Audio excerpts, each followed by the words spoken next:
more mindfulness. Connor? Yeah. Oh, look, being in, I mean, I live in the city actually, but being in nature, I think, is a fantastic thing. And the great thing about our cities as well as our country is we've got nature nice and close. But Right. chilling out's not a bad thing, is it? Absolutely. What a wonderful way to end a Monday. Dr. Ella Henry, Connor English, Paul Māori, e hoa mā. That's us. See you tomorrow. Ka kite. Lovely to have you all on. I'm Wallace Chapman. 3:45. Locked and loaded tomorrow. See ya.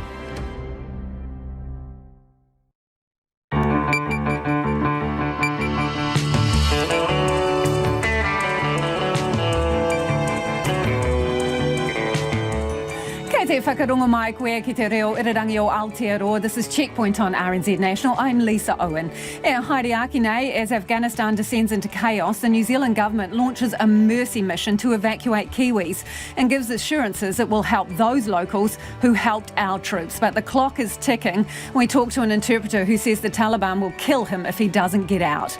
The Defence Minister's also live. New Zealand rugby scores 130 spots in MIQ while other Kiwis try but can't convert their efforts into a place in isolation. The win goes out of the Grand Prix sailing regatta planned for Christchurch after it misses out on MIQ. So how is the government picking and choosing? Olympians head back to their hometowns and one's on nappy duty, and we'll have the teenager who rode around the top of the country for his mum. RNZ News at 5 o'clock, or Sarah Thompson tōku ingoa. Hundreds of Afghan nationals will be evacuated to New Zealand as part of the government's response to the ongoing situation in Afghanistan. New Zealand is sending a Hercules aircraft and 40 Defence Force personnel to help with evacuation efforts after the Taliban seized power.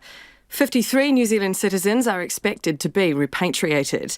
Cabinet has also agreed to allow Afghan nationals who've assisted New Zealand, who weren't previously eligible, and their immediate family members to be evacuated here. Chief of Defence Kevin Short says this will likely be hundreds of people. With the 37 that have worked for us, we believe that the initial family grouping with that would be at least 200, but there's other individuals who have also been identified, such as those that helped in Operation Burnham. The Defence Force personnel will be deployed for at least a month. Afghans in New Zealand are being urged to cancel any plans to travel back home. The Manawatu Afghan Society President, Mohammed Raza Nail, says people should not be going there. There were other families that they were planning to go, so I have given a message to the community, just stopping them from going.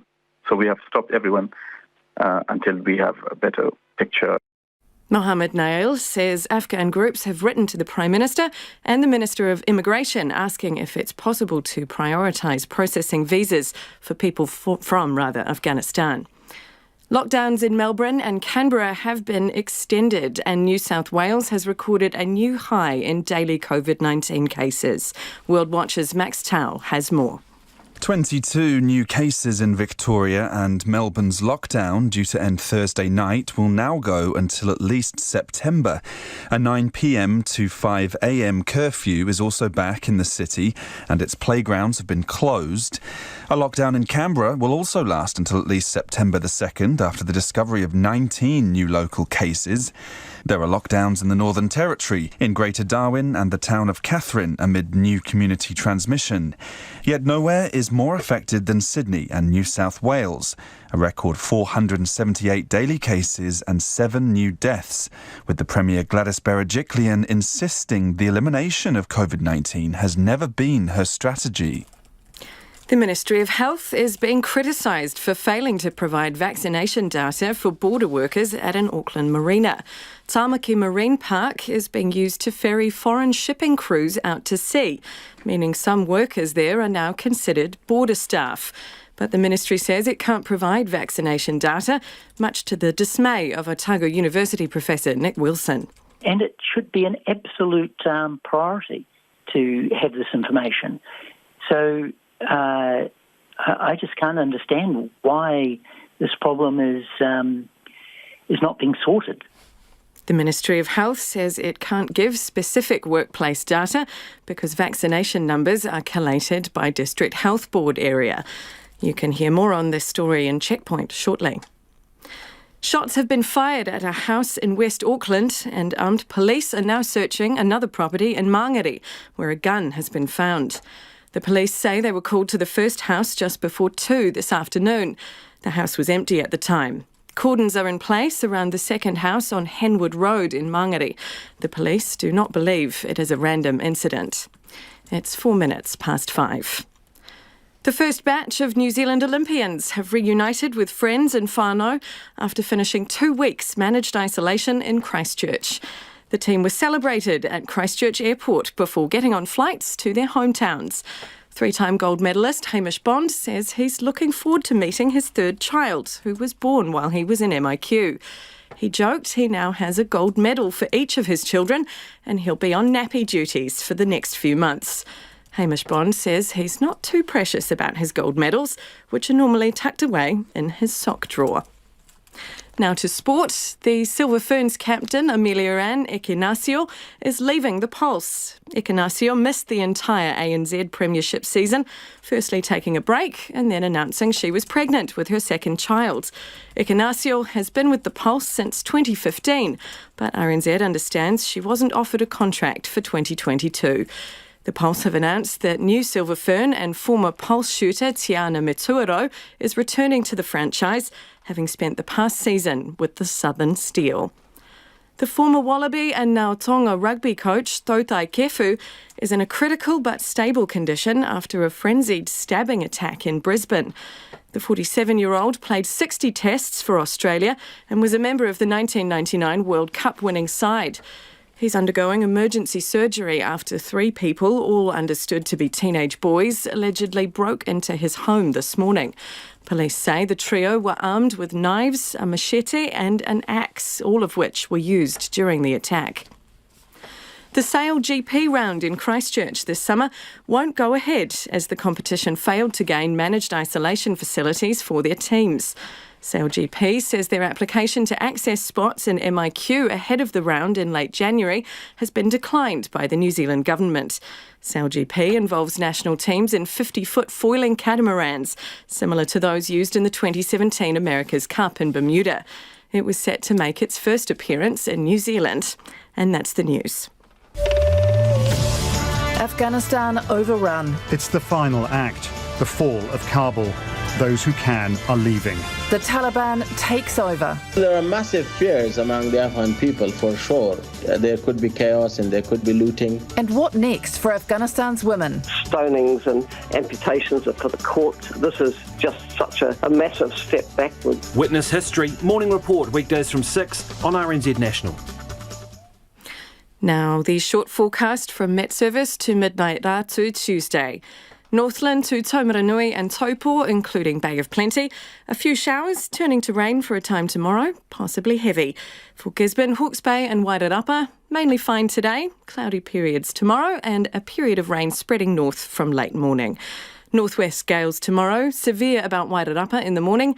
For Taranaki, Taihape to Wellington, occasional rain or showers, heavy and possibly thundery at times tomorrow.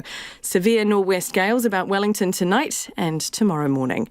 For Nelson, Buller, Westland and Fiordland, periods of rain or showers with heavy falls and thunderstorms in the west, but long fine spells about Nelson City. For Marlborough, Canterbury, Otago and Southland, heavy rain and thunderstorms about the Divide. Fine spells elsewhere with scattered rain or showers at times. Northwest gales, severe in exposed places, easing overnight. And for the Chatham Islands, a few showers tonight, rain and northerly gales late tomorrow. RNZ National, the time is now 7 minutes past 5. Kia ora rā, Sarah. Tēnā koutou katoa, no mai haere mai ki Checkpoint I tēnei rā, ko Lisa Owen tēnei. The government's promised to send a Hercules aircraft and around 40 troops into Afghanistan to evacuate those in desperate need, including 53 New Zealanders. Cabinet ministers have also agreed to take in a group of Afghans who've previously assisted New Zealand agencies, as well as their immediate family members. The numbers are likely to top 200. Taliban fighters swept into the capital Kabul overnight, seizing the presidential palace and declaring victory. The Prime Minister, Jacinda Ardern, says she has grave concerns about the deteriorating condition. One of the things that the international community is calling on the Taliban to demonstrate is a willingness to allow people to leave. And that includes foreign nationals, but it may include, of course, these individuals as well. You know, we're at a period here where the whole world is watching. The Taliban are making claims about the kind of administration they wish to be. Here, we would implore them, allow people to leave safely. New Zealand previously resettled about 40 Afghan interpreters and their families in 2012. In the past few weeks, a further 40 or so Afghans have sought assistance from the government but would not have been eligible under the previous criteria. Today's decision means they can now come to New Zealand. Ms Ardern insists the government moved as quickly as it could. There simply was not an expectation that we would see the security situation in Afghanistan deteriorate as quickly as it had. We were just discussing the fact that some estimates thought that perhaps within 60 to 90 days, there may be the potential of seeing what we've seen now, but it has happened rapidly, and so we have responded rapidly. The operation is expected to last a month. Volunteer interpreter Nauroz Ali says he needs to get out of Afghanistan now or he'll be killed by the Taliban. He says he's already been targeted because of his work with the New Zealand Defence Force in Bamyan, but his earlier applications to resettle here were declined. And Nauroz Ali believes he now faces certain death. Those who have worked with coalition forces are to be killed. I have grown up there, I have learned English with Kiwis there, and then I had the opportunity to work with them. So every villagers know me that I have worked with them. That's why if I stay here, I have to face death. Now, the Defence Minister, Pene Henare, joins me live. Good evening, Minister. You've heard from that interpreter there. Would he qualify to come to New Zealand? As the Prime Minister made clear, we have to expand the criteria to allow more people in, certainly from the 2012 criteria that was drawn up. This will see more of those people eligible to come here into New Zealand. So basically, what will that criteria be? Well, so in the past it was simply interpreters and their whānau. Now we've extended that to those who have been contracted or employed by the New Zealand Defence Force in their time over there. But we've had to draw a line at a particular point because, for example, if we open up to those who were trained by our people over there, then the numbers will become too large. So we've made it quite clear that the criteria is extending. It will extend to those who were contracted to the New Zealand Defence Force. So how's this actually going to work logistically, right? You're sending a plane over there and about 40 Defence Force personnel. Are they only bringing home the Kiwis? Will they transport these interpreters and other people who have worked for the New Zealand Defence Force or our police or MFAT? So how this is going to work is, of course, this is a multinational operation. We've already spoken to our counterparts in Australia, for example, and they are aware of who our people are and will look towards assisting us. Our job is simply to show that we are here and able to respond. We know that, for example, there are many aircraft that are headed into the area to support with the evacuation. But, you know, we've got to be smart about this too. There's no point sending our plane into Afghanistan, if you like, when it's just not needed there, and it might be needed either outside or on the fringe. So all of those details are to be worked through with our Australian counterparts in the first instance in the coming hours. Minister, time is of the essence. So when do you expect this operation to get underway, generally? Look, we can deploy as early as Wednesday morning. There are a number of logistics, as I said, we're working through with our Australian counterparts, but that is what I've been advised is the earliest time we could deploy. So the way you're talking, this NZ Defence Force C-130, it will go to a staging country, will it? And then someone else will bring our people to us there? Quite possibly. It might mean at some point in time we might have to go in, or we might have to transport people either from Afghanistan or in surrounding areas. Right now, we're quite clear that we're heading up there to play our role, and it might mean that we, our partners, carry our New Zealand citizens and Afghan nationals, etc., the class that we've already discussed. But what it might also mean is that our plane is used to carry other nationals from other countries as well. It's just part of a broader multinational effort.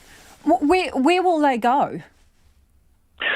Well, for security reasons, we won't I can't disclose to you where exactly we'll be going, but we expect some more detail will be coming out in the coming 24, 48 hours. What we do know, however, is that there are a number of third countries, if you like, around Afghanistan that are being utilised by both the US, the UK and Australia, and we'll be looking towards working with them. But you cannot rule out that we will have boots on the ground in Afghanistan. I cannot rule that out. Okay, so if they do go in there, on what footing are they entering Afghanistan? Is it a war footing? They're in a hostile environment? What is the scenario? This is an evacuation, an emergency evacuation process that's quite well known amongst our partners, and this is the process that we've engaged in to make sure that we can play our role. So they'll be full. And as you've said, in your reports, the situation in Kabul has deteriorated rapidly, and of course we know that with that comes a risk. So, Minister, just to be clear here, they'll be fully armed and authorised to act in their own defence.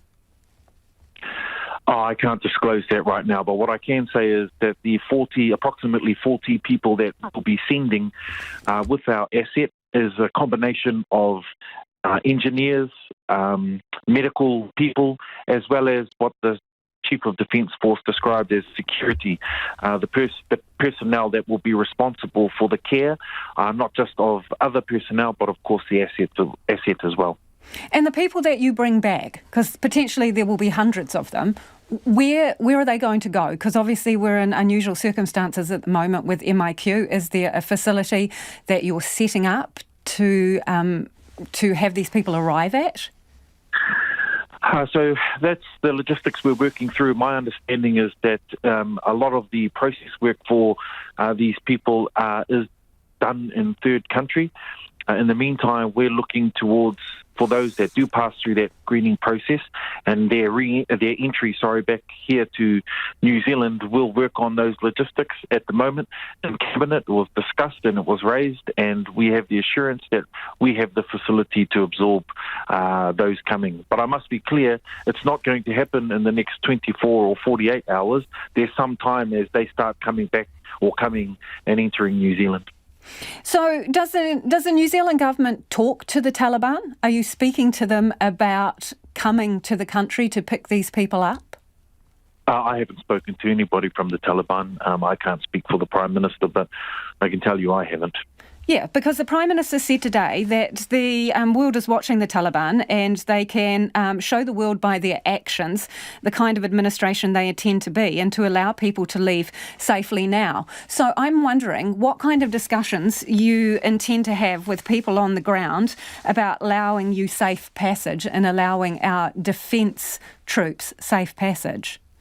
Well, as I understand it, safe passage is already taking place from the Kabul airport for those countries who are already there or recently arrived to evacuate people. We're working on the premise that that will continue. Of course, this is a situation that we're constantly monitoring, and then from the time it takes for ourselves in Australia to get up there, we'll just have to monitor that situation as it plays out. But the Prime Minister's made it clear on national news that her expectation is that our evacuation process can be supported by the Taliban, and we urge them to do that. Minister, why can't you get moving until Wednesday? Do you need to get some people off MIQ duties? No, not at all. In fact, I know there's been talk about the deployment into the MIQ facilities, but it's always been quite clear that we've had a level of operability that we can actually sustain regardless of our demands in MIQ. So no, it's not because of MIQ. It is simply because after the decisions made today, and of course I've already spoken to my counterpart in Australia, and the decisions that are made there is a logistics and an operational level that is currently being worked through by their defence force and our defence force. My expectation is that those details will be confirmed sooner rather than later, and once those are, our people will be gone. The reality is, Minister, isn't it, that we simply do not have the resources and the equipment to do this on our own? We simply couldn't do it on our own, could we? Well, no, that's not true. The Chief of Defence Force has made it clear that... So where would we land? If we took in a C-130, where would we land? Bagram Air Base no longer basically exists. There's a civilian airport. Bagram, where the airbase used to be, has been handed back over, and Bamiyan is some 8 hours away on a very rough road with limited entry. How would we do all of that on our own? As I've said to you, there are a level of security details that I can't disclose to you right now. But the Chief of Defence Force has made it clear to us that even if in an offer to the Australian Defence Force and the Australian government to support, that we would be capable of sending our own support. And as it was when we were there during combat over the past 20 years, this is a multinational task force and we are involved in that. Minister, just before you go, who will verify the details of the people you return to New Zealand? Not the Kiwi citizens, but the people who are the interpreters and their families. Who will verify and sign off on the individuals you decide to bring home to New Zealand? That was discussed, and that is a process that is to be led by the Ministry of Foreign Affairs and Trade and Immigration New Zealand. Appreciate your time this evening. That's Defence Minister Pene Henare. It is 19 minutes past 5 and you're with Checkpoint on RNZ National. Kia ora rawatu mō te whakarongo mai e haere nei, the sports event that promised to bring in $20 million, but got the thumbs down for MIQ. Homai o whakaro, we'd love your feedback. Nō reira anei nā kaupapa mō te hōtaka nei on the issue of offering safe passage to people who have worked for the New Zealand Defence Force, MFAT, New Zealand Police and other government agencies in Afghanistan. Who do we have obligations to? Who among these people should we offer to resettle in New Zealand? Pātui mai, text me 2101, tweet us at Checkpoint RNZ, or the email address is checkpoint@rnz.co.nz. New Zealand Rugby's scored, this time 130 spots in managed isolation for the All Blacks and Black Ferns, after the special allocation was signed off by a group of ministers. More than 1,200 sports people have asked for special access to MIQ over the summer, Christmas and New Year period. The border exception ministerial group, have been considering applications for bulk bookings for sports and other groups for November through March next year. Meanwhile, other Kiwis are left endlessly hitting the refresh button on the booking website for oversubscribed spots. So how transparent is the process for ministerial sign-off on these scarce posies? Final score at Eden Park, 57-22, and the Bledisloe Cup will stay in New Zealand for another year. The All Blacks know only too well where there's a winner, there's also a loser. But this is a question of who decides and how. While New Zealand Rugby's locked in 130 managed isolation spots, 65 each for the All Blacks and the Black Fern squads for their Northern Hemisphere tours, other Kiwis try but failed to score on the official MIQ booking system. I go into the site every day or two and I click through 100 or 150 times until I get banned. And that's just how it is. I've refreshed the page a couple of thousand times and I haven't had any luck. New Zealand citizen John Brewer is a telecommunications network designer who's trying to get back from Singapore home to Aotearoa to live permanently, but a spot in MIQ evades him. More from him shortly. Under the group allocation system, organisations and sports can apply for MIQ bookings for at least 20 rooms if they meet one of three criteria. Now, those are national interest or economic impact. That's where there's an investment of $100 million plus, or it's a priority event. The third category is national security. Checkpoint wanted to get a better understanding of the application and decision-making process, so we approached New Zealand Rugby.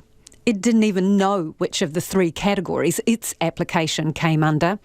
It couldn't give us a breakdown of who will use the 130 spots, numbers of players, coaches, support crew, physios, medical staff, etc., or why it even needs that many isolation beds. I don't envy the government or the Prime Minister. They've got tough decisions to make, but if the choice is between bringing in 350 more healthcare professionals and letting New Zealand's athletes compete abroad, that seems like a pretty easy choice to make. And yet, all of these healthcare professionals are sitting behind their computers clicking refresh the same way as I am, and the sports teams are just given a free pass.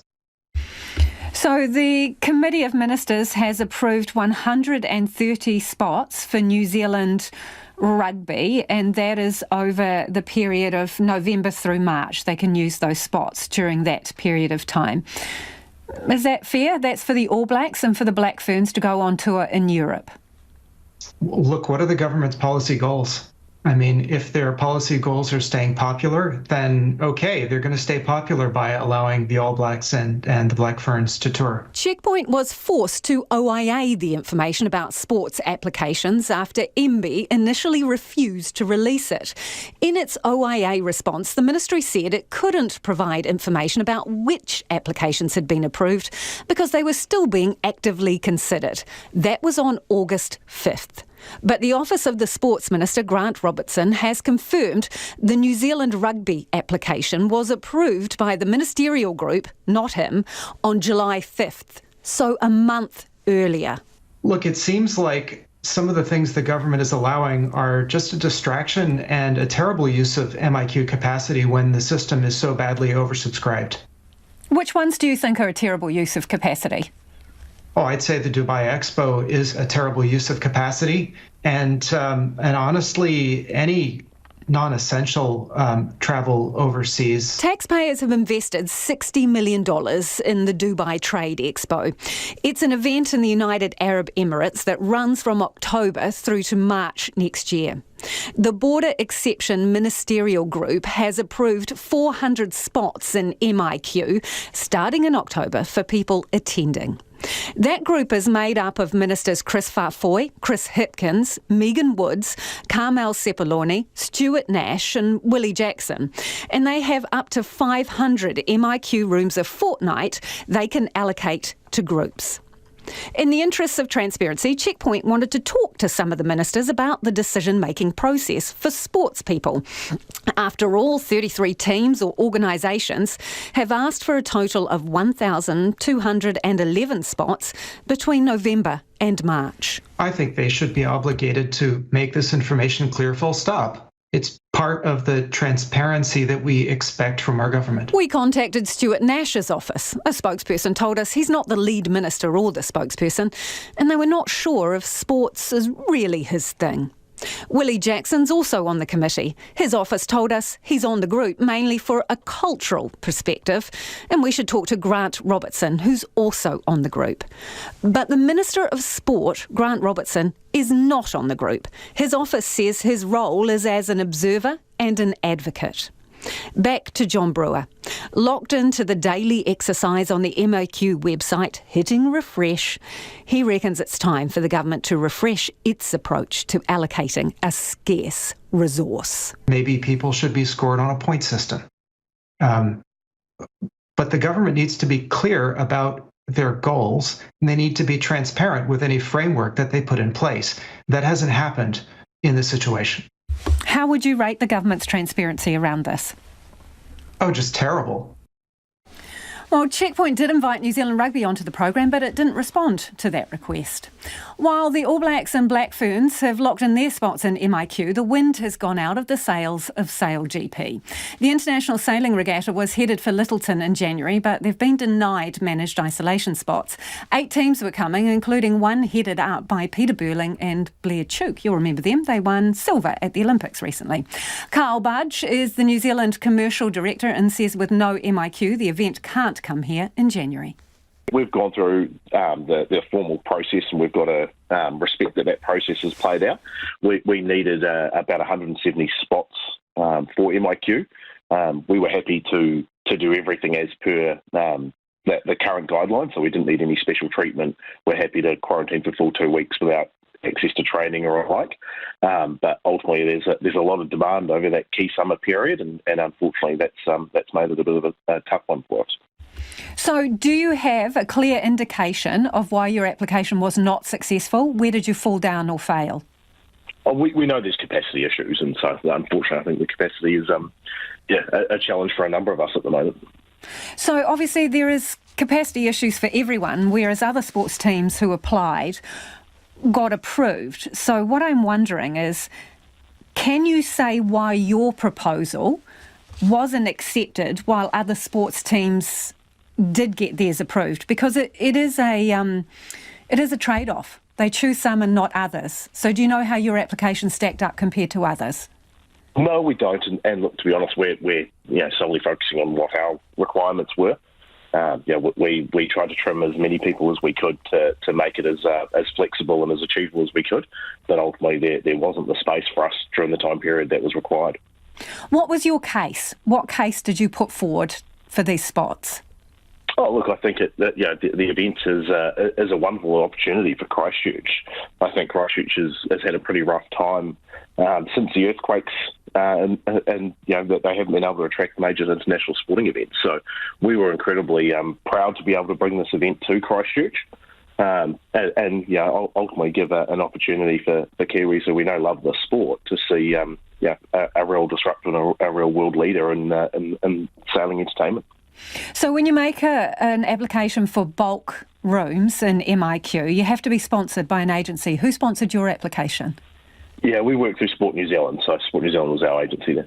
Okay, and which category did you apply under? There are three of them. We applied under the Major Event Act. Okay. So we had an the economic contribution.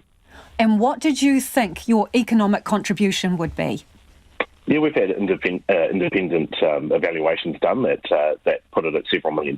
So we know it's we deliver a lot. It's an event, a competition that is funded largely by ourselves. So there wasn't significant government money that needed to come into this event. So there was a pretty significant government return. Can you be more specific, Carl, when you say that it was going to generate some millions? I mean, how much do you think it would have pumped into the economy? Yeah, you're looking at somewhere around 20 million. Okay, so the same amount of revenue from a single All Blacks game? Yeah, I can't comment on that, but obviously very confident in the product that we bring to New Zealand.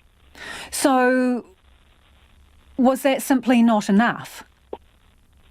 Yeah, look, again, we're not privy to that. Ultimately, what we know is that the time period that we were requesting, unfortunately, there was significant capacity demands, and unfortunately that's what's held us back. You've got experience in sports events, right, and attracting international players and also people to come and participate. So you've got an event here that you reckon would have put $20 million into the Christchurch economy. New Zealand Rugby's got 130 spots to take two teams to the UK. Which one do you think would bring more into the New Zealand economy? Yeah, again, I can't comment on what other sports are. I think it's been a brutally tough time for our industry in general, and I think all of us have got a strong case for our own needs. How much would this have cost you then? Because you would have been making plans to go ahead, and now that's all up in the air. Yeah, we haven't worked through any of that sort of stuff at the moment. At the moment, as you can appreciate, we're just trying to figure out the landscape that we're in, and when in the future we may be able to run an event here. But it must have cost you, hundreds of thousands, if not millions, to get to the point you're at? Yeah, well, look, we haven't looked into that. We're lucky we're a global league that is continuing. And so, yeah, those will be the conversations, I guess, we've got to look into over the next little period.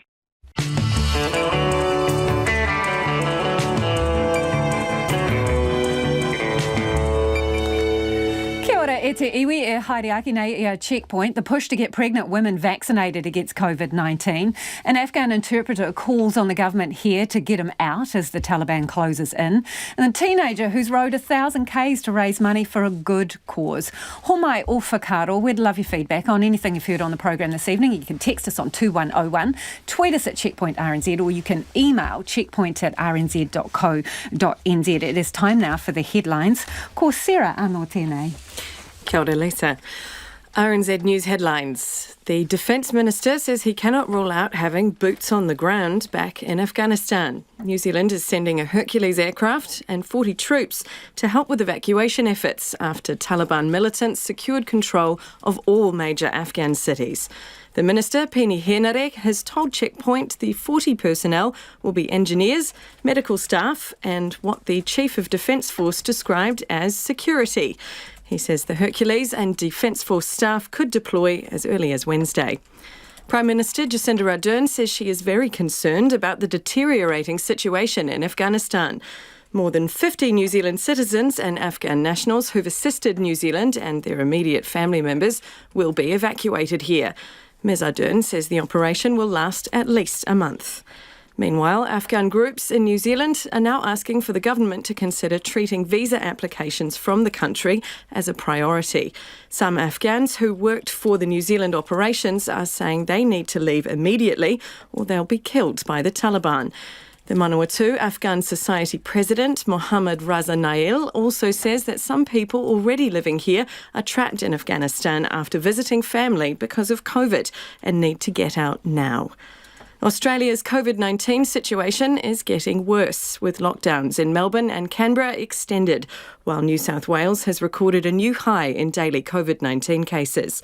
The lockdown in Melbourne has been extended for 2 more weeks after the discovery of 22 new local cases. The State Premier, Daniel Andrews, says the city is at a tipping point and has also reimposed a nighttime curfew. Meanwhile, there's a record 478 new local COVID cases and 7 more deaths in New South Wales. The state's Premier, Gladys Berejiklian, says aiming for 0 cases may never again be realistic. Those are your RNZ headlines. Our next news and sport update is at 6. Kia ora rā e hoa. Nau mai hoki mai, this is Checkpoint, ko Lisa Owen tēnei, ko taku hoa I nai anei, ko Nona Peltier, who's in the studio to talk about business news today. Contact Energy, okay, put a circle around that. We're all interested in energy at the moment after the blackouts and what have you. So Contact Energy has posted a 50% rise in a full year profit. What's behind that? Yeah, well, they've done very well in amid the hydro, low lake levels, that sort of thing. They were good. They did better than expected. For sure. They said that they had done well in securing enough natural gas to supplement their delivery. And in the end, they made an extra $62 million in the year just ended. So their bottom line was $187 million for the full year. That's a net profit. And that compared with $125 the year before. The revenue was up nearly a quarter. So these are quite big and significant numbers for Contact. And they had some interesting things to say about the future for the energy sector. So picking up on what you just talked about with the blackouts, we talked a bit about the industry with coal burning and natural gas. We do have shortages of natural gas. We are importing more coal than we have for a long, long time. Actually, I think never ever before. What Contact is suggesting is that the industry get together, hive off those thermal energy sources and create a separate entity to manage them. So they'll be apart from renewable energy. So the energy companies will focus on renewables, and then a new entity will be set up to ensure that the carbon energy sources that we have are better and well managed, and they're through the transition period, which I thought was quite interesting. It's going to be interesting to see what the reaction is, isn't it? Yeah. Now, look, so overall, though, the company's share price fell a bit today, and that was in line with what we saw across the industry, with one exception. And that's my cue to talk about A2 milk, I think. That's right. The specialty dairy company, right? So someone's stalking A2 they want to buy. Yeah, well, they've been stalked before, as we may know that in the past there has been some interest in A2 milk. But what a lot of people will remember is that A2 milk rose to high levels, was the darling of the market, but then started to fail in delivery so that their inventory had to be written off. They had some really tough past year or so. And so that's made them more affordable. Let's see. Over the past 12 months, about 70% their share value was dropped. They wiped off something like $11 billion off its market cap because of just... Right, so someone now thinks they've got what it takes to purchase. Sure enough. And, well, the Australian media are reporting that it is probably Nestle who's waiting in the wings to buy up A2 milk.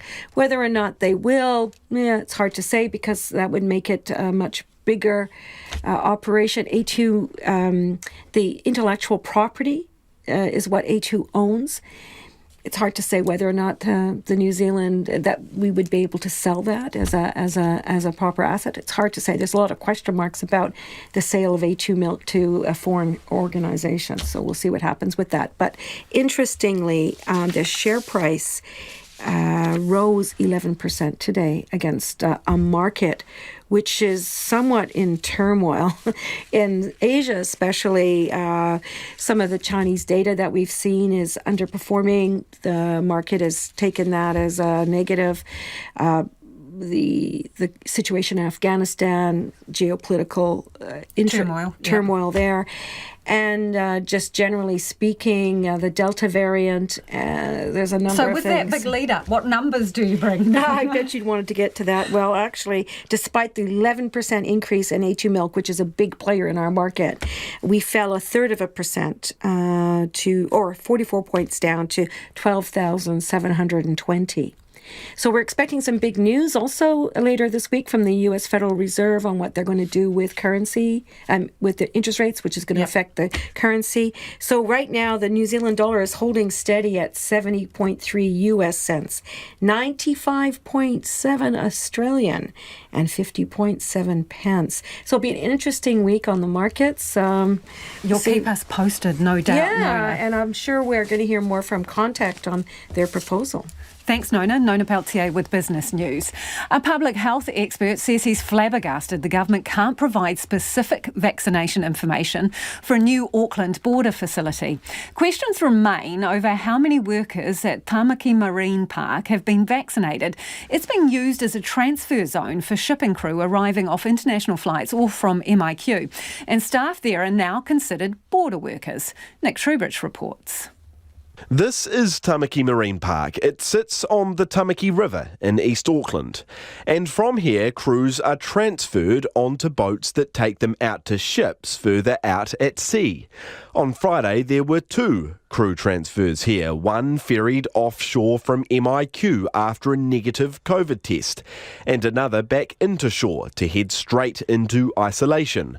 MB calls this business as usual, but a few weeks ago, some of the workers here became classified as border workers. And it's business as usual for border workers to get a vaccine as a priority. So for nearly a week, Checkpoint's been asking for vaccination data, specifically how many workers at this site have been vaccinated. But we've had no luck. A Ministry of Health spokesman, whose response we've voiced, says it can't give data for specific workplaces. As this information is not required to be collated, we cannot determine the vaccination rate for border workers for a given location, such as a specific port. However, as indicated, we can provide data for border workers by DHB of residence, noting that it's likely that some workers will be employed at a port within the same DHB area in which they live. But Otago University Professor Dr. Nick Wilson says that's simply not good enough. We need to do everything at the border at an extremely high level of quality, and it needs to be very transparent what the situation is. So all that information should in fact be on a Ministry of Health website. He says government data on things like vaccination rates at border workplaces is simply not up to scratch.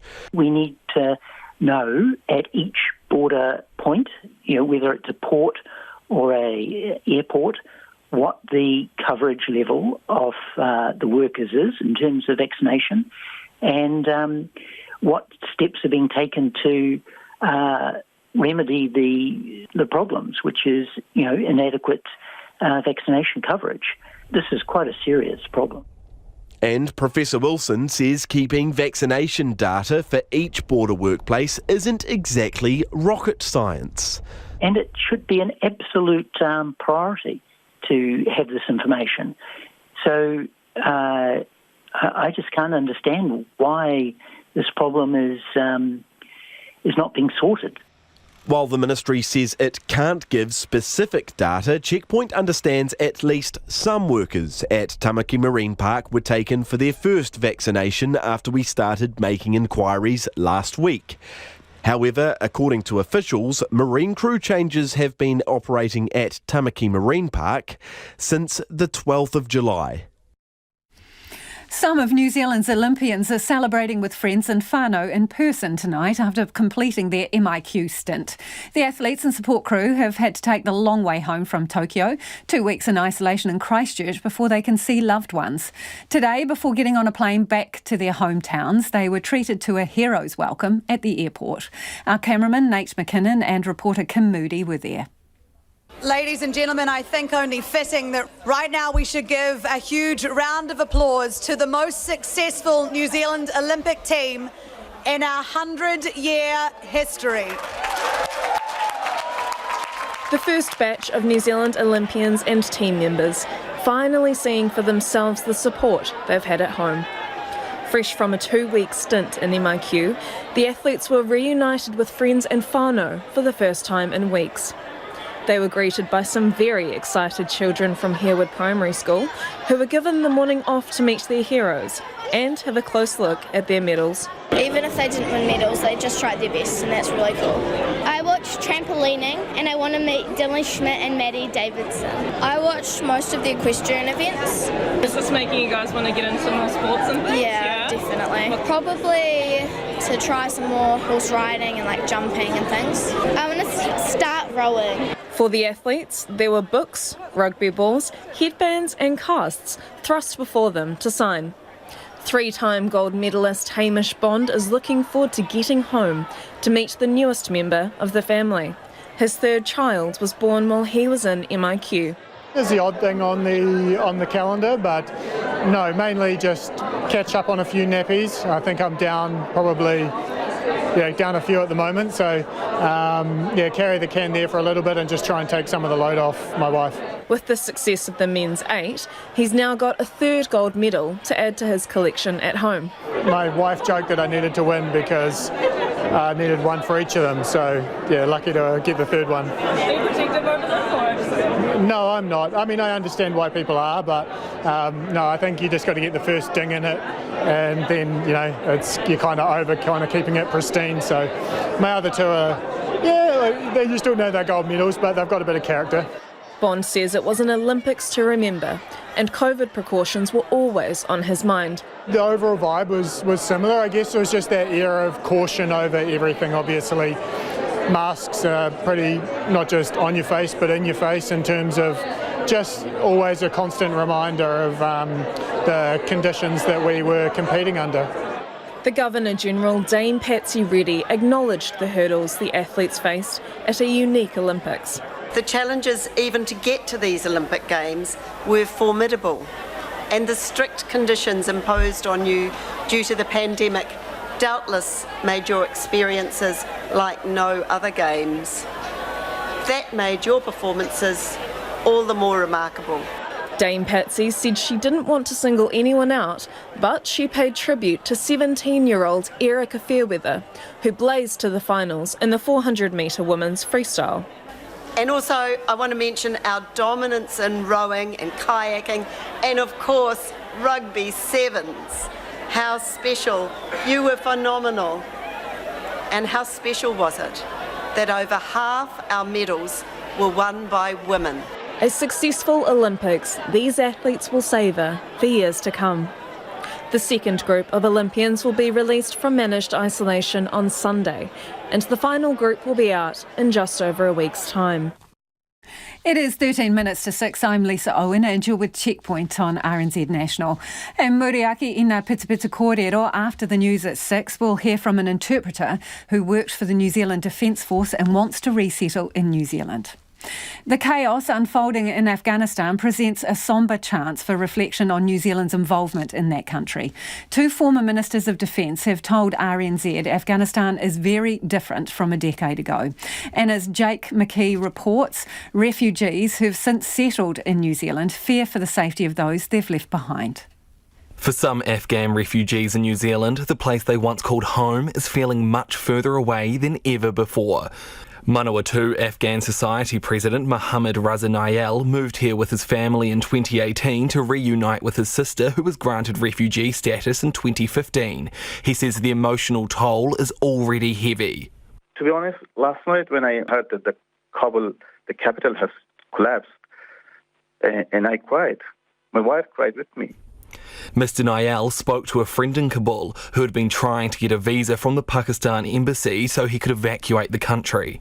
And then he heard that the Taliban has just entered the city, so he had to run, and he didn't have any transportation, and traffic and everything was jammed. So he had to run for 20 k's to reach back his home. For those in the Afghan community here, many have family members still waiting to be granted a visa by the New Zealand government. Mr. Nayal says some people who went back to visit family haven't been able to return here, partly due to COVID-19 and struggles securing MIQ spaces. Part of their families are here, and it's a bit unsettled situations for them. And they've been calling me and trying to find sources that can help them to evacuate. Mr. Nayal says they didn't expect things to escalate so fast. There were other families that they were planning to go, so I have given a message to the community, just stopping them from going. So we have stopped everyone until we have a better picture. Afghan Veteran Interpreters Association spokesperson Raza Kardam is fearful of what could happen to those left behind. He says Afghans who helped New Zealand troops are at grave risk, particularly of being labelled infidels by the Taliban. Those employees who worked for Defence Force or the Kiwi base, they ultimately fall in that category, and what you see is it's now just a matter of time before they find out who they are and they'll meet their fate. Mr. Kardam says those who helped New Zealand should have been resettled here in 2013, like some interpreters were. Dr. Jonathan Coleman was the Defence Minister then and says it was the absolutely right decision to only resettle a selection of people. We carefully considered it, we reviewed it multiple times, and in the end we took those people who had served in a frontline capacity with the New Zealand forces. Dr. Coleman says the situation, including the risk to life, is different now. He thinks it's unlikely forces would be sent back into Afghanistan, something his predecessor Wayne Mapp agrees with. Dr. Mapp, who was Minister of Defence during Operation Burnham, says the threshold's too low, noting Western forces only went in after Al-Qaeda's 9/11 attacks, not when the Taliban last took over Afghanistan in 1996. He says he's always thought the Taliban should be brought back into government, a view he's aware is unpopular. The Taliban has got obligations as well. Just because you run a country doesn't mean say you can do anything you like. No government can do that. And in the case of the Taliban, that really means having a better level of respect for human rights than they did back in the 1990s. They've just got to do better than they did back then. A joint statement has been released by more than 60 countries, including New Zealand, calling for a safe and orderly departure of foreign nationals and Afghans who wish to leave the country. The countries say that Afghan people deserve to live in safety, security and dignity, and the international community stands ready to assist them. And we're getting a lot of feedback on this one. Tom from Christchurch says, any Afghan who has worked and helped us, including families, as their life is in danger, they should come here. No ifs or buts, let them get out. Someone else says, let all Afghans who have helped New Zealand troops in, also their families, particularly women and girls. A different point of view here from another listener, though. Lisa, unless New Zealand made a contractual agreement to employees in Afghanistan who are not otherwise eligible for residency in New Zealand, then we have no real obligations. Cabinet overruling Immigration New Zealand is their prerogative, but surely reuniting families split by COVID restrictions or those already legally resident in New Zealand is more important. Keep your feedback coming. Text us on 2101 or you can tweet us at Checkpoint RNZ. About 1,300 people are believed to have died in the powerful earthquake which struck Haiti over the weekend. Thousands more are injured and have inundated the country's hospitals. The buildings have been flattened. And the BBC's James Clayton has this report. The last thing a country in political turmoil needed was this. Friends and family search in the rubble for loved ones, looking, praying for any signs of life. The morning earthquake brought buildings tumbling down, buildings made of heavy cinder blocks and cement. Many people didn't have a chance. The quake killed her. This death hurt us a lot because she is a street seller like us. The scene's eerily reminiscent of Haiti's devastating 2010 earthquake.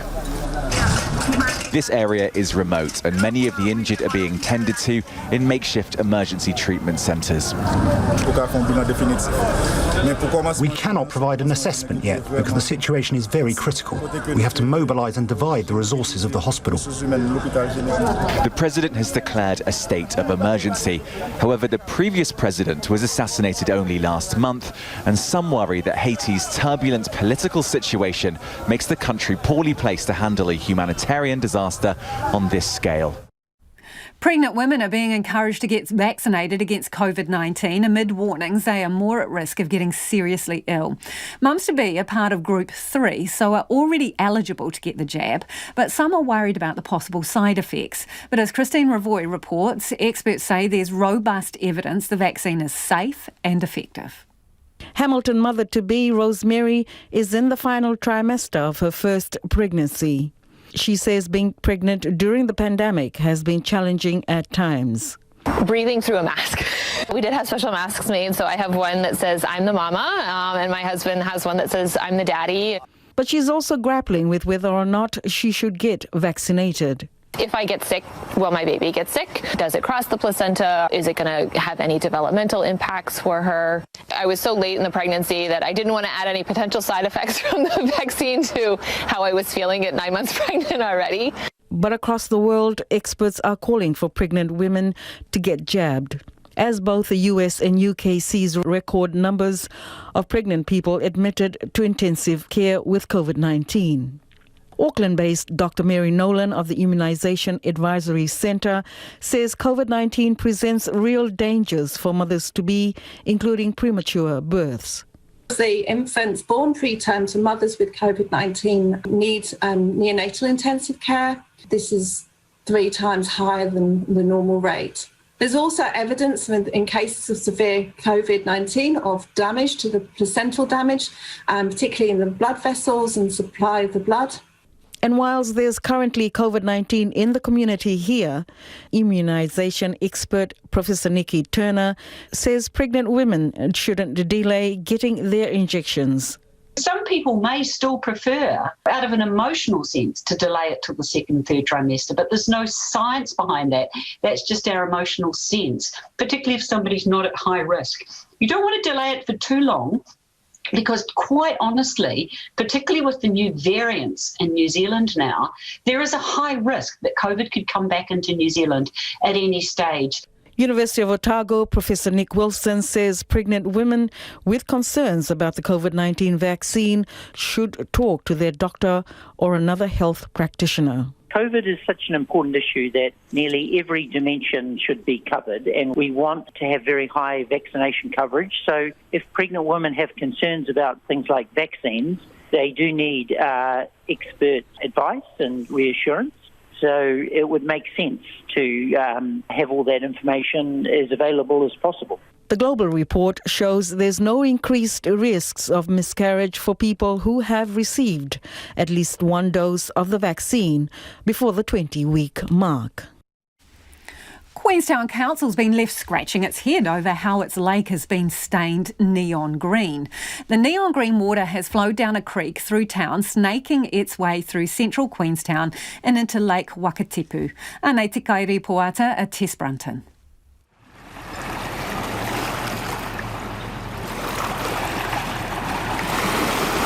Staff at the Bathhouse Cafe Bar and Restaurant on the shores of Lake Wakatipu describe the vibrant green water as like a highlighter. Sam, who was on a day off, says her work group chat lit up with photos of the strange scene. Yeah, they saw the green water washing up against the shore. The boss asked where it came from, and one of the girls went up to the stream, near the playground. And that's where they saw it coming from, but they couldn't go any further because, they were working. But there were no signs of the green this morning, and she says the nearby ducks all seem fine. CCTV footage shows the substance entering the creek shortly before 2:30 near the library. Queenstown Lakes District Council says the water was clear at that location roughly 10 minutes later. The council says it could take weeks to have a conclusive test result, but the substance does have similar characteristics to non-toxic toxic water tracing dye. Forest and bird freshwater advocate Tom Kay describes photos of the vividly green waterways as striking and concerning. When we're putting the wrong kind of things into our stormwater, those things pollute the places that our fish and invertebrates and birds live. This is a prime example of something that shouldn't be ending up in Lake Wakatipu, ending up there, and there's a risk there for the native species that live there. He says testing the water is critically important so we know what we're dealing with. The investigation is critical with things like this. We have a lot of pollutants that get into our lakes and our streams and rivers from stormwater and wastewater drains that are leaking or that have the wrong things put in them. So it's critical to know where this has come from.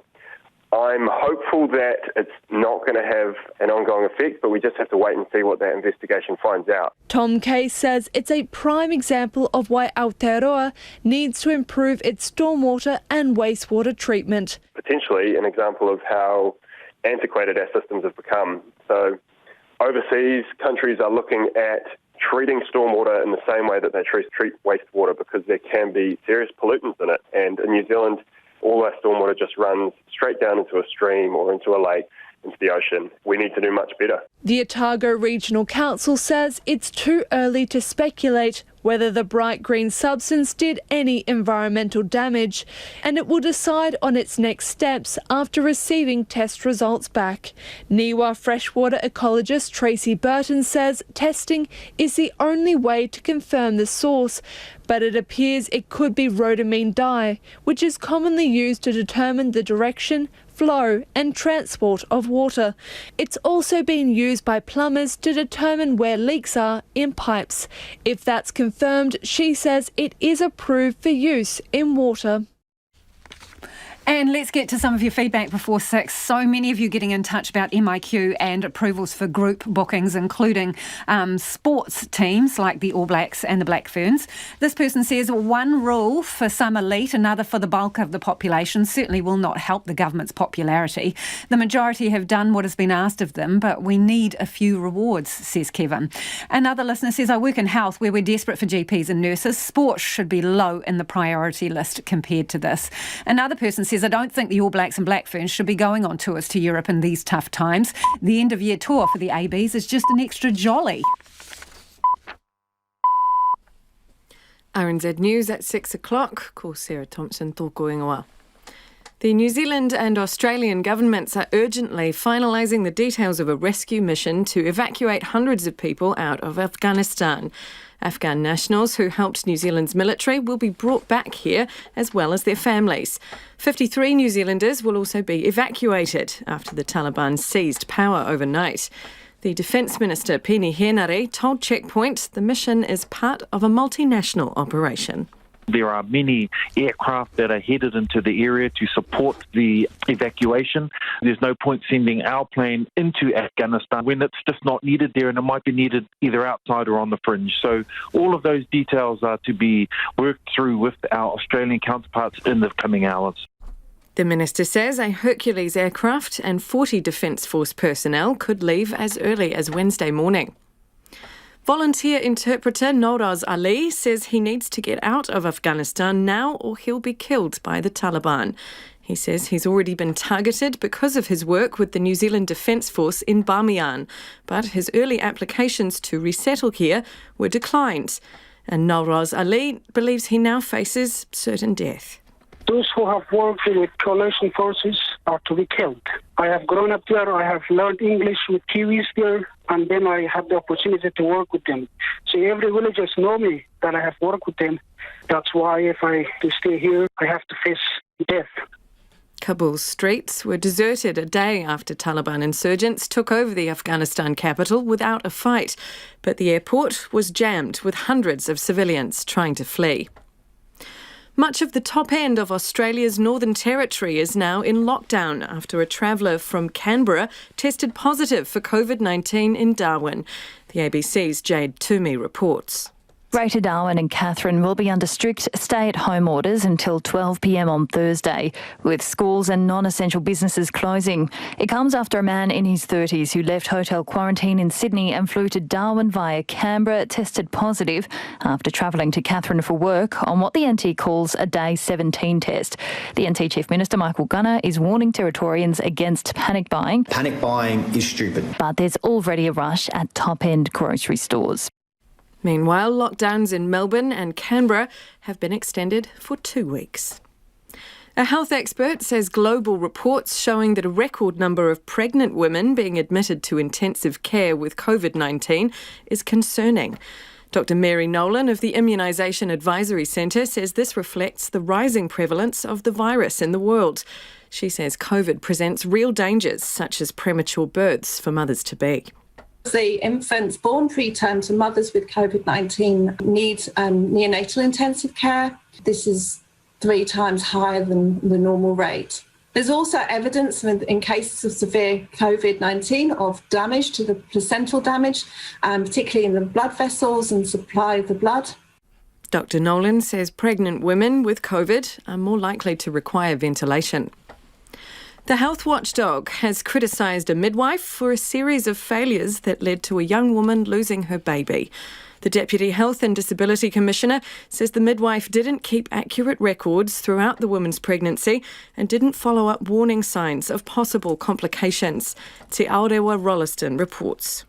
Rose Wall says the woman, aged in her late teens, lived rurally, but the midwife had agreed to provide her the care. When the woman went into labour, the midwife only assessed her over the phone, with no in-person treatment. The woman was rushed to hospital, but the baby had died. She says she is still impacted by the loss of her baby and hopes that better measures are in place to prevent it from happening to other hapu mama in the future. It's 6:04. 2 people are in custody after shots were fired towards an empty house in West Auckland this afternoon. A car seen leaving the property was traced to another house in Mangere, where a pair were found, along with a gun. The police say charges will be laid. They do not believe it is a random incident.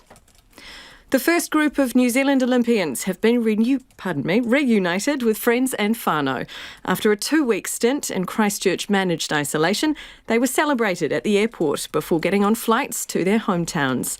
3-time gold medalist Hamish Bond says he's looking forward to meeting his third child, who was born while he was in MIQ. My wife joked that I needed to win because I needed one for each of them, so yeah, lucky to get the third one. Mainly just catch up on a few nappies. I think I'm down down a few at the moment, so yeah, carry the can there for a little bit and just try and take some of the load off my wife. Hamish Bond says he's not too precious about his gold medals, which are normally tucked away in his sock drawer. Moving now to sport, the Silver Ferns captain Amelia-Ann Ekenasio is leaving the Pulse. Ekenasio missed the entire ANZ Premiership season, firstly taking a break and then announcing she was pregnant with her second child. Ekenasio, who's now 30, has been with the Pulse since 2015, helping them to 2 titles. The Pulse have announced that new Silver Fern and former Pulse shooter Tiana Metuaro is returning to the franchise, having spent the past season with the Southern Steel.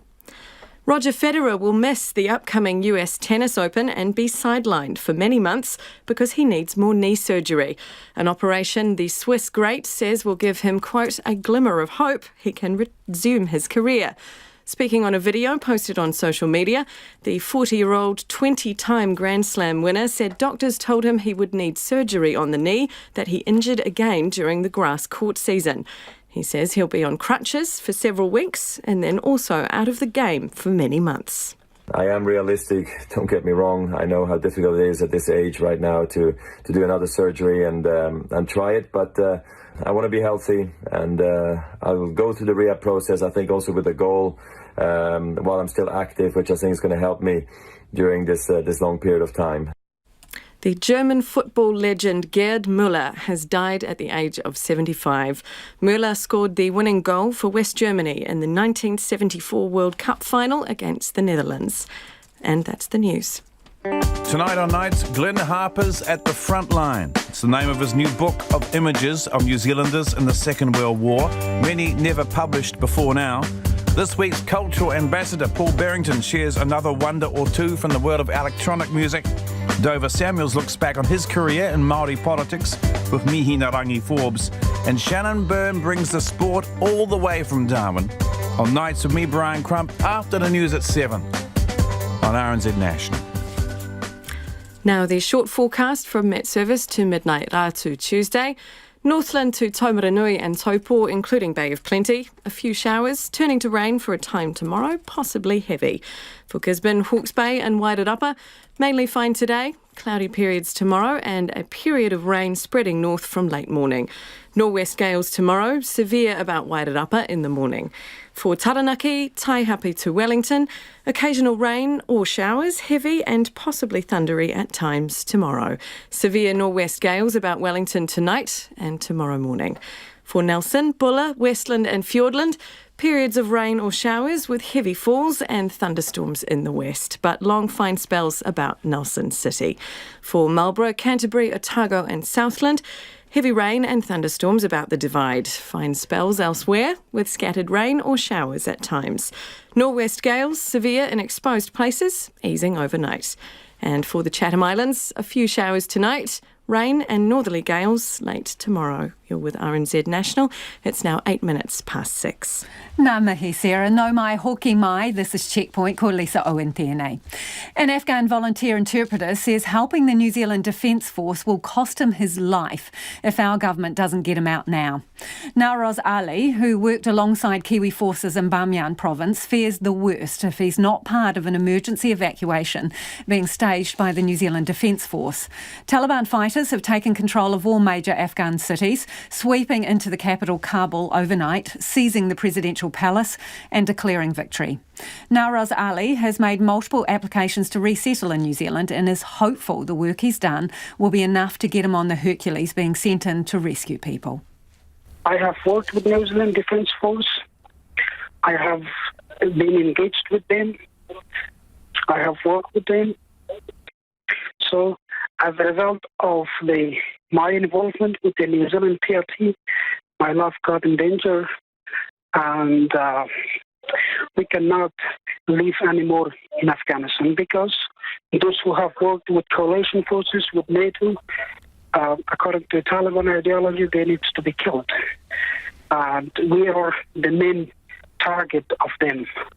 It seems impossible for us to live in Afghanistan anymore because the coalition forces have toppled down the Taliban regime. Unfortunately, we came to know that yesterday they are back. They got the power to Afghanistan. And it is impossible for everyone now who have worked with any coalition force in Afghanistan to leave anyone. That's why we have reached to the New Zealand government that they could act. I am very glad that the Jacinda Ardern, New Zealand Prime Minister, acted bravely today, and we strongly appreciate her brave decision, a concrete decision for saving our life. It means she not only saved my life, but also 38 others which are having their families. It's like 250 people. Now, Ros, the New Zealand government says it will check who has worked for it in Afghanistan and then will decide who gets to come back to New Zealand. So, if the Prime Minister is listening to you right now, Nawroz, what do you say to her? What do you say about why you should be allowed to come here to New Zealand? Speak to her now. Why should I be allowed to come to New Zealand? Because I have stood with NZers. I have stood with them, and I have not only sacrificed myself but also my family. To be honest, as a result of my engagement with New Zealand Defence Force, I cannot live anymore in my village, and I have to seek an option to get out of the country. Otherwise, I would be killed here by the Taliban. Now, Ros, what do you think will happen to you if you stay there? If I stay there, I would be targeted. When you say that you will be targeted, What do you mean by that? Yep. I mean, those who have worked with coalition forces are to be killed as a result of engagement with them, because Taliban believes, Taliban have the ideology that those who have worked with coalitions have to be killed, because they believe that we have betrayed them. That's why if I got to stay here, I have to face death, and I have no option to that. Now, Ros, how many people are in your family that you would like to come to New Zealand? Including me, four of my family would like to come to New Zealand. 2 of my sisters and 1 of my brothers. And so when the New Zealand Defence Force comes to Afghanistan, you will want to come home on that plane? The New Zealand Defence Force decided to send a plane. For sure we would come to that plane. Now, Ros, have you asked to come to New Zealand before? I have tried many times. I have tried in 2014, I have tried in 2018, and last I have tried was in May 2021. So. And you have been turned down every time? Unfortunately, I got turned down 2 times, but this time the government is considering my petition, considering my request to resettle in New Zealand.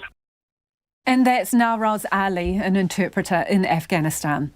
Meanwhile, there's been panic and desperate scenes in Kabul. Mass international evacuations have been taking place and residents have filled the city's streets trying to flee. The president of Afghanistan is gone, saying Taliban fighters defeated government forces with their sheer power. The BBC's Paul Adams has this report. Afghanistan has new masters. 20 years after their first experiment in power came to a shattering end, the Taliban are back. Hours after arriving in Kabul, sitting at the president's desk. Earlier, at the same desk, President Ashraf Ghani clinging to the last fragments of power. But the man gazing down on Kabul's streets has gone, fleeing to neighbouring Uzbekistan. In a Facebook post, he said he'd left to avoid bloodshed. As the Taliban moves in, the West moves out. American helicopters busy over Kabul all day today, ferrying diplomats from the US Embassy to the airport. This disorderly end was not the plan. Hundreds of British troops have now arrived in Kabul to help with the evacuation of thousands of British and Afghan civilians. You should be wearing a mask at all times because we don't know where they're all coming from. The operation is well underway. These troops may not be on the ground for long. Kabul is in chaos. People desperate to leave, taking what they can, fearing a bloody assault. There's little violence so far, but a lot of panic. Crowds descended on banks trying to take out their savings. As police officers and security officials abandoned their positions, the Taliban urged people to stay calm. We want to avoid bloodshed, to destruction to properties of the people, and to not give chance to plunderers, looters who are waiting for such moments to loot or plunder the properties of the people. But the streets are full of dread. Tens of thousands of civilians displaced by fighting elsewhere, living out in the open, telling stories of abuses at the hands of the Taliban. The Taliban came into our village in the night. After a few days, we managed to escape as they were murdering the men and boys. They accused them of being in the army or the police. They were taken out of their homes and murdered because they worked for the government. Outside the capital, the Taliban are consolidating their grip on Afghanistan's major cities, like Herat, unfazed by their headlong success, which has government ministers reeling. The saddest part is that I didn't expect this, but now I might face consequences that I never even dreamed of, and I guess that's the price that we pay for trying to make this world a little better. At the border with Pakistan, Afghans are leaving. With or without fighting, the Taliban's takeover looks set to trigger yet another wave of refugees. Tonight at Kabul airport, military and civilian planes offer the only way out. At the gates, chaotic scenes. Who will leave and who will be left behind? Is this how the West's 20-year adventure in Afghanistan will be remembered? It is 17 minutes past 6 and you're with Checkpoint on RNZ National. Australia is experiencing one of its darkest days of the pandemic, with new lockdowns and others extended as the Delta variant spreads across the country. Nowhere is the virus more rampant than in New South Wales, which has set another record for daily COVID cases. World Watch's Max Toll has this report. Our community transmission numbers are disturbingly high. Premier Gladys Berejiklian stating the obvious: a record 478 new local COVID cases and 7 more deaths in New South Wales. And some of the comments she made at her daily press conference may as well have come 7 weeks ago. We can't stress enough how hard all of us have to work to reduce these numbers, to reduce the growth of the spread, and to make sure we're all staying home unless we absolutely have to do otherwise. Things got testy this afternoon when Gladys Berejiklian was grilled on why the state's restrictions haven't worked. She insists the elimination of COVID-19 has never been her strategy. We also have to accept we're not going to wipe this out. We're not going to have a situation where across Australia, whether it's in the quarantine system or elsewhere, that we're not going to have 0 cases. I think, and can I just say, can I make this point? Sorry. No, excuse me. Can I finish? Can I make this point? What I have just said is no different to what we've said for weeks and weeks and weeks. It's no different from what we've said to the start of the pandemic. On the other side of the country, the Western Australian Premier says he's still aiming for 0 case days. Yet the Prime Minister, Scott Morrison, disagrees. He says any states that pursue an elimination strategy and continue to enforce restrictions once a certain % of adults are vaccinated will be undermining his government.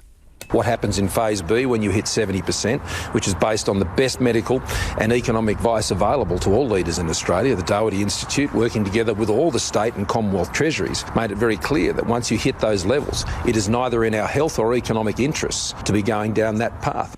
Meanwhile, a lockdown in Canberra will last until at least September the 2nd. 19 new local cases of COVID-19 there. Chief Minister Andrew Barr says authorities are not yet on top of the ACT's outbreak. The decision that the government made last week to implement a lockdown was taken to protect our community. As today's figures demonstrate, the virus is active in our community, and there are now thousands of close contacts and a growing list of exposure sites. Melbourne's lockdown has also been extended for 2 weeks beyond Thursday night after 22 new local cases there. Premier Daniel Andrews today reimposing a nighttime curfew and closing the city's playgrounds. We see too many cases. We see too many mystery cases. We now have 12 or 13 different chains of transmission. The origins of some are unknown to us. That means that this is spreading in an undetected way across the community. And in the Northern Territory, after the discovery of a new local case, Greater Darwin and the town of Katherine will go into lockdown. The COVID-free corners of Australia are narrowing. New York's strict vaccination rules for a range of indoor activities have kicked in. For instance, people wanting to eat out at cafes and restaurants must now prove they've had the vaccine. Businesses are bracing for the economic impact that will bring, as the BBC's Michelle Fleury reports. We believe that this is an overreach of government. The pushback has begun. Republican Congresswoman Nicole Maliotakis joined forces with Staten Island business owners and community leaders to block New York's upcoming vaccine mandate. So the lawyers do a great job. Rob DeLuca has already taken the city to court once over its indoor dining ban. The owner of DeLuca's Italian restaurant says he's worried he'll lose customers again. We shouldn't be asking anybody for any personal information outside their name and telephone number and how many people they're going to be for dinner tonight. And some of his staff aren't thrilled at being thrust into the role of vaccine police. We're just here, just trying to live the dream and serve the people, and the people are going to come in. If I ask them for their card, if they say no, what am I going to do? I'm not going to tell them they can't come in to eat. We're all trying to make a living here. Still, no shots, no service will soon become the reality in New York.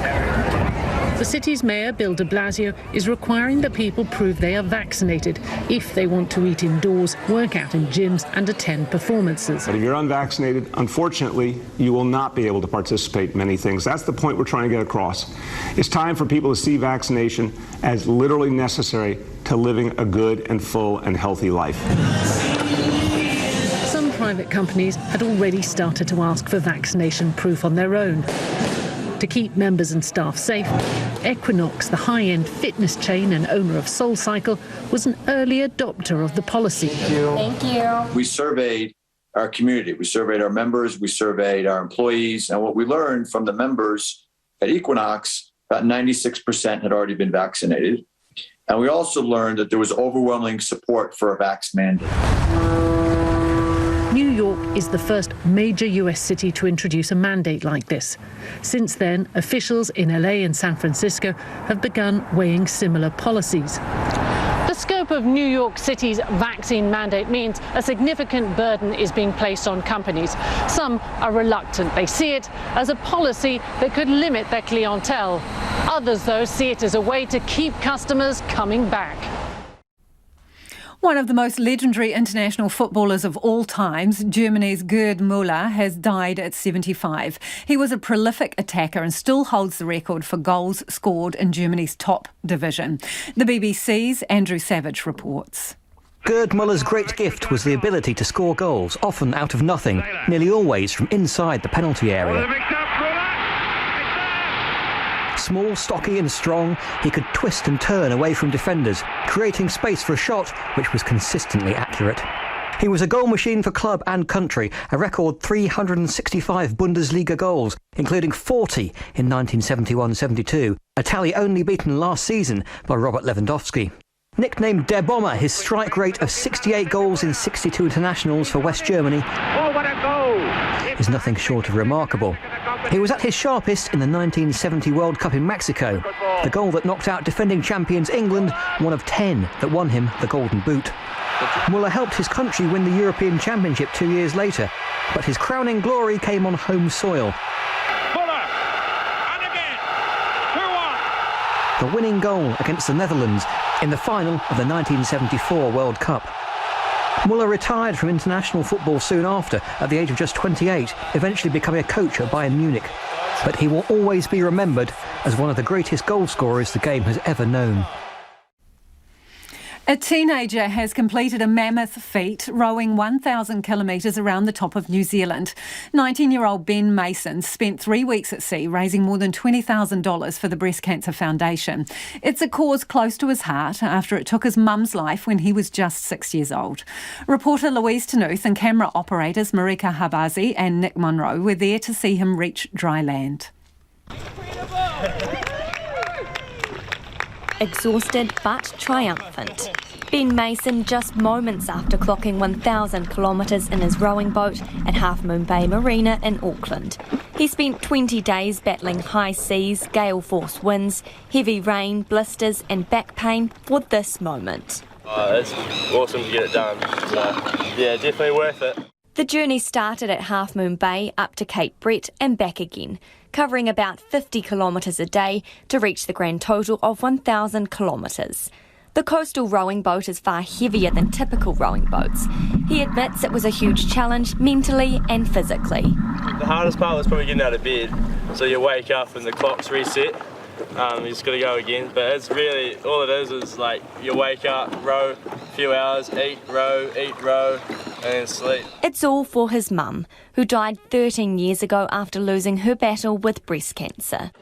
Sort of something to do in her honour and to give back to the breast cancer community and help everyone else has to go through it, because it's like, I guess, far too common, and everyone sort of thinks it's something that won't happen to me, but it happens to the healthiest and best of people. Ben's rowed competitively for 7 years and was part of the team that came 6th at the 2019 World Champs in Tokyo. So he needed a new challenge this year. There hasn't been that much going on, and I guess a lot of people would say it's sort of everything's been a bit negative. So I was just trying to think of a way I could probably do something to make it a memorable year in the right way. A support boat's been following him on the journey, with a few close family friends on board. They were even lucky enough to see dolphins and whales along the way. Very proud. Thanks. Dad Ted earned the role of number one supporter as soon as Ben dreamt up the idea. I don't think I had a decision, I was just told I had to, so yeah. He says it's been a full-time job. Weather forecast, managing that, and also looking at the navigation, making sure that we found the best water for Ben, and then it was very much just cooking him a big lunch, or big dinner, big breakfast, big lunch, and then another big feed before dinner. So it was keeping his engine full of food to keep him going. Ted's sure Sonia is beaming with pride today. Oh, for sure, she'll be very proud. I mean, achieved all expectations, and to do something, like this. Also, we've got Ben's papa, who's struggling with cancer at the moment, and we've had other family members pass away of cancer. So, but particularly Sonia's mum would be extremely proud of what he's achieved. There to meet them were supporters from Breast Cancer New Zealand with some celebratory cupcakes. Ben's raised more than $20,000 for them, passing his goal. CEO Aileen Rayner says the funds raised will reap benefits. Those funds go to help education and awareness, advancing our treatment and also supporting our patients that are going through treatment pathways. But the biggest benefit is the awareness raised for women to get checked. It's really important. 9 women a day are diagnosed with breast cancer. So raising that awareness, keeping education going, knowing your signs and symptoms, going for mammograms is critically important. Well done. A few days off celebrating with family is on the cards for Ben before he's keen to get back into racing in the next few weeks. And if you are listening to that on radio, we'll put the video up on our Facebook page. Some of your feedback before we head off. This is on the group sports allocations in MIQ for teams including the All Blacks. This person says good deserving people's lives are being messed with while high-profile sports and those favoured business folk get to flow in and out of the country as they please.